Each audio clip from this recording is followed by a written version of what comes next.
Ne permettez pas à ce que quelqu'un vous rabaisse ou rende votre esprit négatif. Même si vous êtes confronté à plusieurs défis et même si vous avez des obstacles qui viennent de tous les côtés, même si vous êtes persécuté par des proches ou des oppositions internes, n'abandonnez pas. Même si vous rencontrez toutes sortes de dangers, si on vous menace, on vous prive de vos droits, même si vous avez vécu de l'humiliation, vous avez eu faim, même si vous n'avez perçu que ça, malgré tout cela, vous devez garder une attitude positive. Vous devez décider de voir la vie du bon côté parce que vous êtes un vainqueur, vous devez réussir. Bonjour tout le monde, c'est Francine, j'espère que vous allez bien. Alors aujourd'hui, nous allons parler sur l'attitude.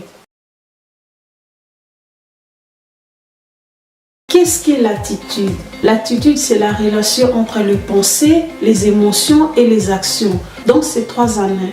Premièrement, le pensée est une fonction de l'esprit conscient, c'est le produit de notre raisonnement. Nous pensons ce que nous voulons et ce que nous faisons vient de notre pensée. Ces pensées peuvent être pensées négatives ou positives. Donc si vous pensez négative, vous aurez des émotions négatives. Si vous pensez positive, vous aurez des émotions positives. En fait, l'idée négative donne des vibrations négatives. L'idée positive donne des vibrations positives.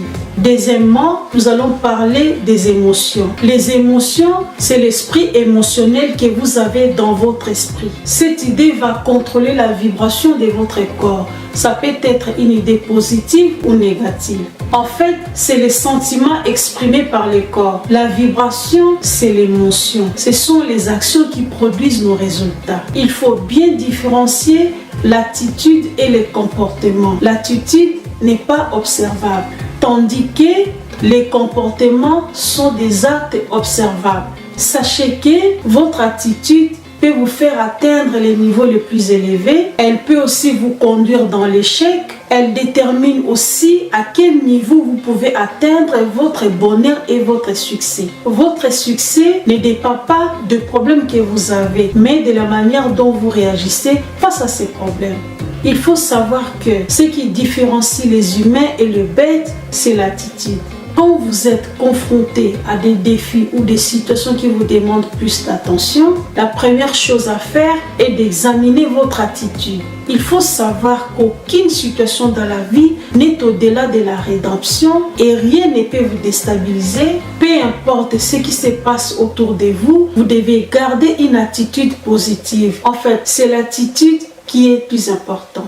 Ne permettez pas à ce que quelqu'un vous rabaisse ou rende votre esprit négatif. Même si vous êtes confronté à plusieurs défis et même si vous avez des obstacles qui viennent de tous les côtés, même si vous êtes persécuté par des proches ou des oppositions internes, n'abandonnez pas. Même si vous rencontrez toutes sortes de dangers, si on vous menace, on vous prive de vos droits, même si vous avez vécu de l'humiliation, vous avez eu faim, même si vous n'avez perçu que ça, malgré tout cela, vous devez garder une attitude positive.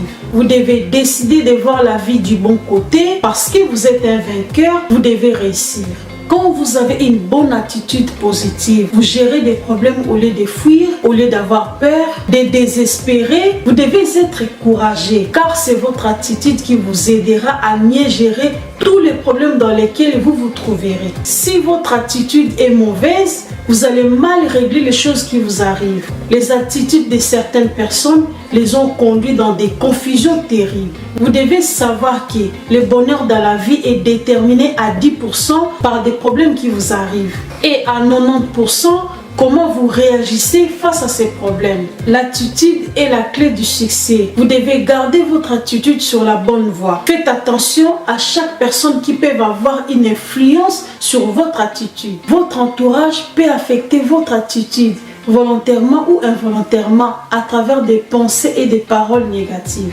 Il faut mieux donc choisir ses fréquentations en connaissance des causes. Voilà, c'est la fin de la vidéo. N'hésitez pas de vous abonner, de liker et de me laisser un petit commentaire. C'était le conseil d'une grande dame. Ciao!